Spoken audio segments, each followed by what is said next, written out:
Regarding the intense competition between the US and Japan in the last century, many people only remember the Plaza Accord of 1985, which led to the appreciation of the Japanese yen and the so-called lost decade for the Japanese economy. Or was it the lost 2 decades, or even lost 3 decades? Have you seen this photo? Apparently, the trade friction between the US and Japan was massive at the time. In 1986, just a year after the Plaza Accord took effect, the US dragooned Japan into signing the US-Japan Semiconductor Agreement. Even so, Japan managed to maintain its position as the world's largest producer until early 1990s, focusing primarily on memory chips. Meanwhile, American company Intel shifted its focus away from memory chips to logic chips. The ramifications of a trade war between the US and Japan led to Japan eventually abandoning the manufacturing sector of semiconductors. Taiwan and South Korea took advantage of this situation and rose as the leaders of the industry.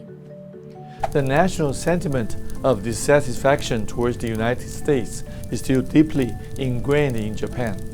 However, Japan seeks to revive its semiconductor industry in the 21st century. The United States remains as its primary partner.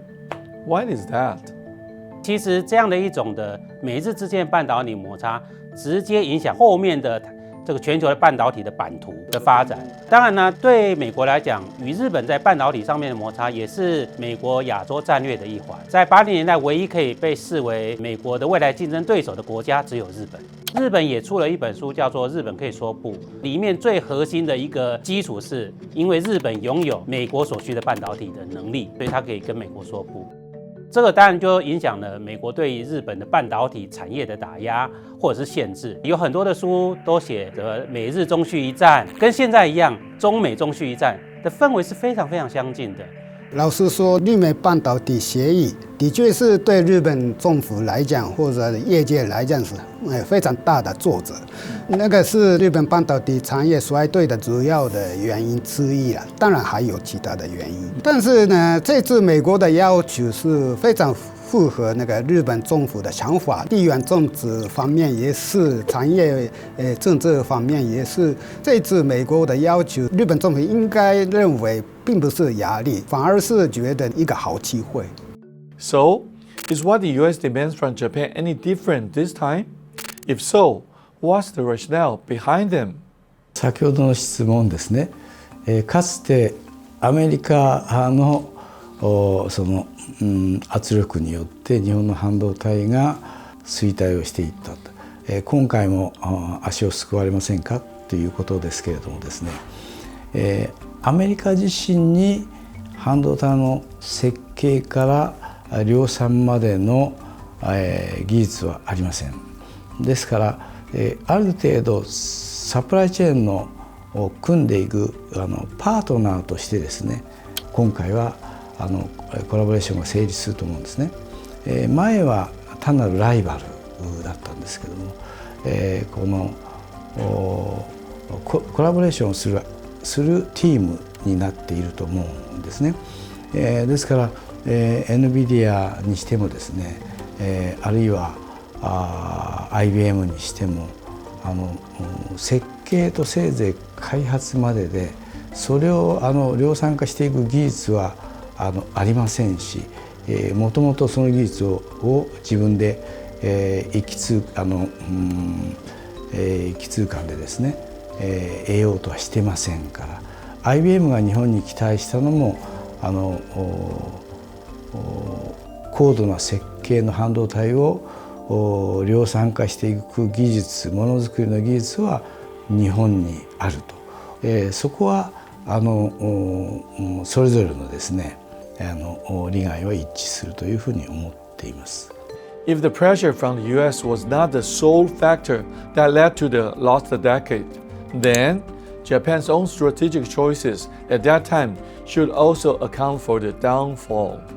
美国确实在80年代中期跟日本产生严重的半导体摩擦，然后呢，美国在与日本进行谈判的过程中，不断的给日本压力，然后呢，对日本来讲，他在这样的压力之下选择的专业分工的这样的一个发展方式。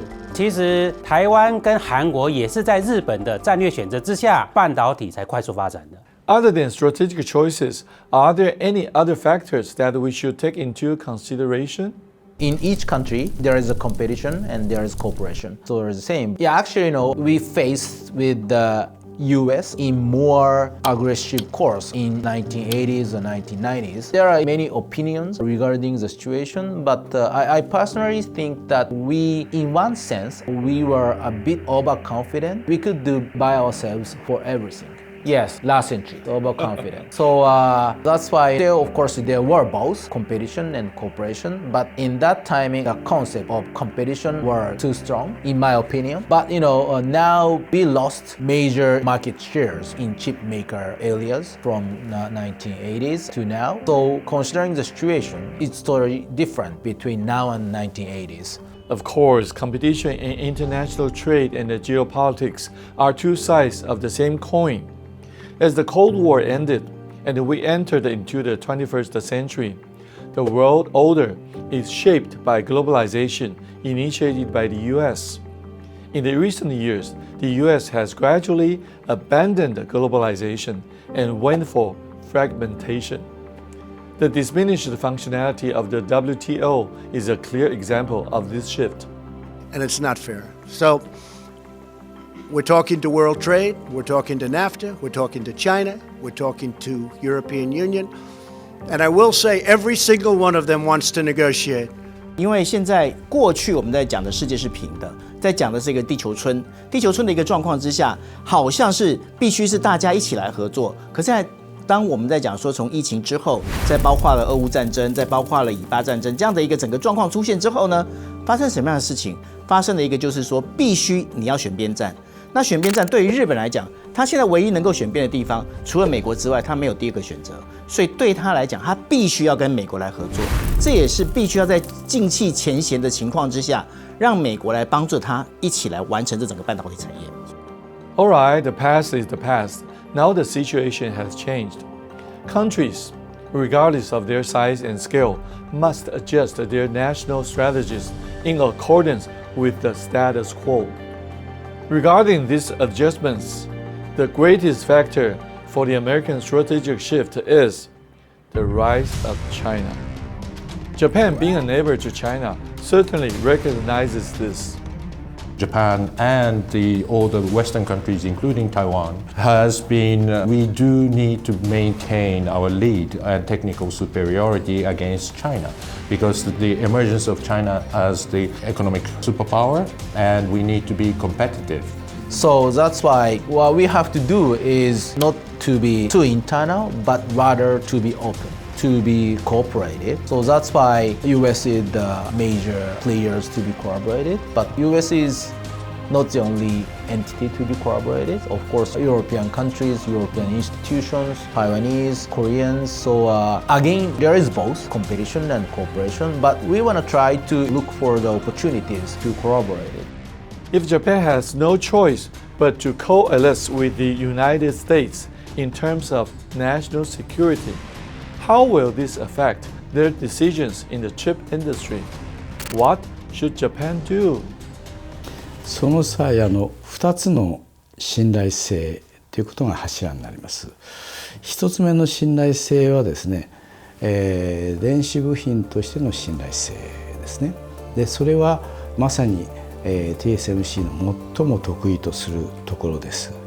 で2つ目の信頼性はですね、政治的な信頼性、つまり、同盟国、同志国、地域間でですね、サプライチェーンを組むということ、つまり、そこにですね、何らかの仕掛けが入ってきてしまうとですね、情報社会の信頼性が損なわれる。例えばマルウェアが仕掛けられていたりとかですね、バックドアが仕掛けられていたり、つまりその電子部品たる半導体がですね、各種半導体がそういうその政治的信頼性のもとに作られている製品であるか、つまりサプライチェーンの信頼性がもう一つの信頼性として必要になってきます。